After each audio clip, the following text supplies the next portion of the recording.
प्राचीन समय की बात है। एक छोटे से गांव में रोहन नाम का एक बहुत ही चालाक और होशियार लड़का रहता था।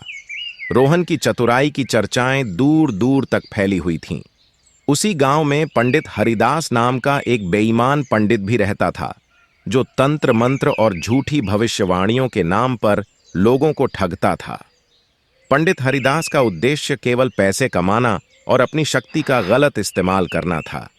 गांव के लोग उसके डर से कुछ भी बोल नहीं पाते थे। गांव में हर कोई पंडित हरिदास के डर से खामोश रहता था। किसी को भी पता नहीं चलता था कि वह कब किसको ठग रहा है और किस तरह से लोगों को बेवकूफ बना रहा है। एक दिन रोहन ने देखा कि पंडित हरिदास ने एक गरीब किसान को ठग लिया था। किसान ने अपनी बची हुई सारी जमा पूंजी पंडित को दे दी थी ताकि उसकी फसल अच्छी हो जाए, लेकिन पंडित ने उसे झूठे मंत्र और नकली उपाय बता दिए थे। अब तो राहुल के दिमाग का दही हो चुका था। अब उसको पंडित जी की वोट लगानी थी। उसने एक योजना बनाई। वह एक दिन पंडित हरिदास के पास गया और बोला, पंडित जी, मेरे पास एक अनमोल गहना है जो मेरी दादी ने मुझे दिया था। दादी तो रही नहीं, उनका एक कीमती गहना है।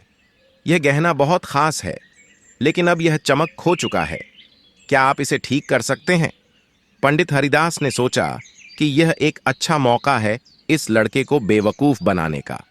उसने गहने को देखकर लालच भरी नजरों से कहा, बेटा, यह गहना तो बहुत अनमोल है। इसे ठीक करने के लिए 7 दिन का समय लगेगा। तुम इसे मेरे पास छोड़ दो और 7 दिन बाद आकर ले जाना। रोहन ने गहना पंडित हरिदास को दे दिया।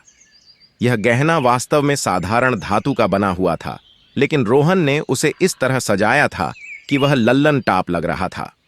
पंडित हरिदास ने गहना लेकर उसे एक तिजोरी में बंद कर दिया और सोचा कि उसने रोहन को ठग लिया है। लेकिन उनको क्या पता था कि उन्हीं की लंका लगने वाली है। 7 दिन बाद रोहन पंडित हरिदास के पास वापस गया और बोला, पंडित जी, हमारा गहना ठीक हुआ या नहीं? पंडित हरिदास ने गहना निकालकर दिखाते हुए कहा, हाँ बेटा, वाह, यह अब ठीक है। इसे ले जाओ और सुख समृद्धि में रहो। रोहन ने गहना लिया और खुशी खुशी घर चला गया। लेकिन उसकी योजना अब भी पूरी नहीं हुई थी। उसने गांव के कुछ और लोगों को पंडित हरिदास के झूठे इलाज के बारे में बताया और कहा कि पंडित जी उसका गहना ठीक कर देहिन। इस खबर को सुनकर गांव के कई लोग पंडित हरिदास के पास आ गए। अब रोहन ने अपनी दूसरी योजना पर काम करना शुरू किया।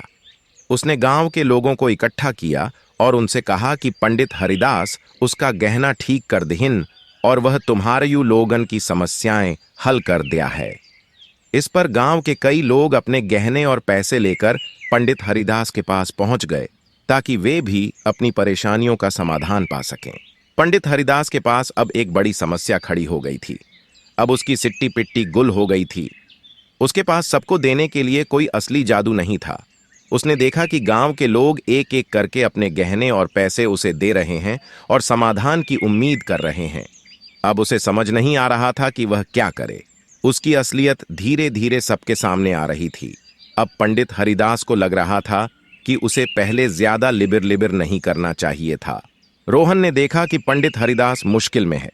उसने गांव के लोगों को इकट्ठा किया और कहा, सुनो दोस्तों, भाईचारा ऑन टॉप होना चाहिए। पंडित हरिदास ने हमारे गहने को ठीक करे का दावा करें रहे, लेकिन असल में यह गहना साधारण धातु का बना हुआ है। वह पंडित हम सबका चूना लगा देहिस। गांव के लोग बौरा गए और पंडित हरिदास की ओर घूरने लगे। पंडित हरिदास ने सफाई देने की कोशिश की, लेकिन अब कोई उसकी बात सुनने को तैयार नहीं था। उसकी बेईमानी और झूठे तंत्र मंत्र की पोल खुल चुकी थी। गांव के लोगों ने पंडित हरिदास को उसके झूठ और धोखाधड़ी के लिए सबक सिखाने का फैसला किया। उन्होंने उसे गांव से बाहर निकाल दिया और उसके सभी झूठे तंत्र मंत्र के सामान को नष्ट कर दिया। पंडित हरिदास को अपनी करनी का फल मिल चुका था और समझ चुका था कि कहीं कहीं ज्यादा लिबिर लिबिर नहीं करना चाहिए, और वह कहीं और जाकर अपनी बेईमानी करने के लिए मजबूर हो गया। लेकिन उसे डर था कि दूसरी जगह भी इसी गांवों की तरह उसकी वोट न लगा दी जाए। रोहन ने अपनी चालाकी और होशियारी से न केवल पंडित हरिदास को सबक सिखाया, बल्कि गांव के लोगों को भी उसकी धोखाधड़ी से बचाया। अब गांव के लोग खुशहाल जीवन जीने लगे और उन्होंने मिलकर रोहन की तारीफ की। रोहन की चतुराई की कहानियां दूर दूर तक फैल गईं। वह अब एक हीरो की तरह रहता है और वह गांव का हीरो बन गया। इस तरह चालाक लड़के रोहन ने बेईमान पंडित हरिदास को उसकी ही चालों से मात दी और गांव में सच्चाई और न्याय की जीत हुई। अगर इसी तरह की रोमांचित कर देने वाली कहानियों को सुनना है तो चैनल को सब्सक्राइब करें और वीडियो को लाइक करना ना भूलें। ये एकदम फ्री है। और हां, घंटा दबाना ना भूलना, वो भी एकदम फ्री है। धन्यवाद।